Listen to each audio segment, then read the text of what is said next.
Autism and depression are two conditions that are often intertwined, and today we're going to talk about how they relate, why it's so important to understand them, and most crucially, how we can provide the right support.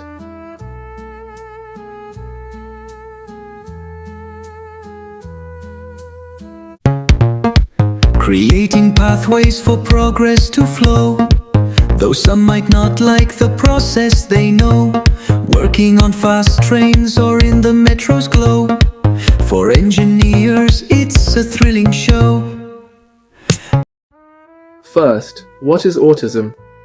Autism, or autism spectrum disorder, is a neurodevelopmental condition.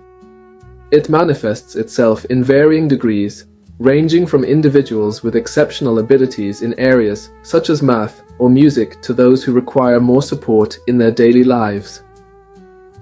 Although autism presents in various forms, they all have one thing in common: difficulties with social communication and repetitive behaviors. But autism can also be accompanied by something even more complex: depression. In my case, I've been diagnosed with mild depression, and before where I lived, I had more than 2 long episodes of depression a year, several weeks at a time. Depression is a mood disorder. It's much more than just feeling sad.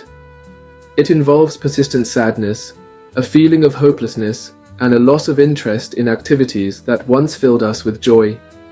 It can also affect our energy, appetite, and sleep. Now, what happens when these two conditions coexist? People with autism have a higher risk of developing depression. Why? These are the risks of depression in people with autism. Social difficulties. Social interactions can be challenging. This can lead to feelings of loneliness and isolation, two factors that fuel depression. Sensory sensitivity. Some stimuli, such as loud sounds or bright lights, can be overwhelming. This constant stress can trigger anxiety and, over time, depression.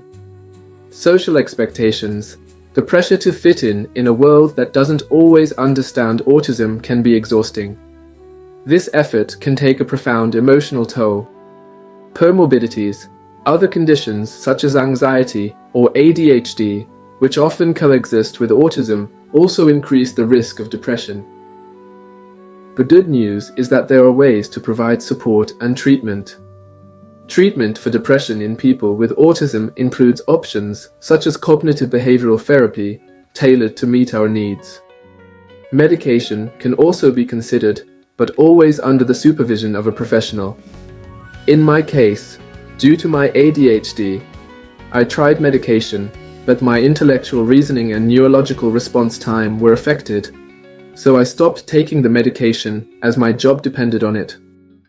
Subsequently, I've learned to control my moments of low energy or overload to avoid problems in public through relaxation, breathing exercises, and the like. Social and emotional support is essential. Creating inclusive spaces, encouraging the development of coping skills, and above all, providing an environment where people are heard and understood can make a difference.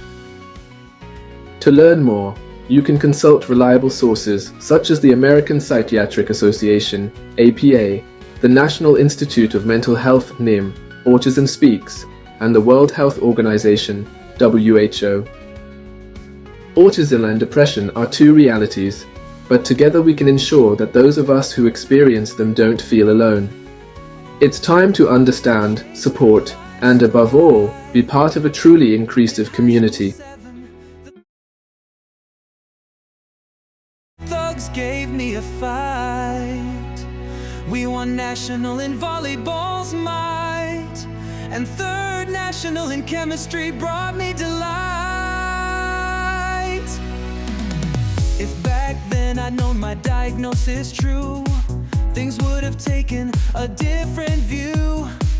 I wouldn't have hurt so many souls, and they wouldn't have shattered my heart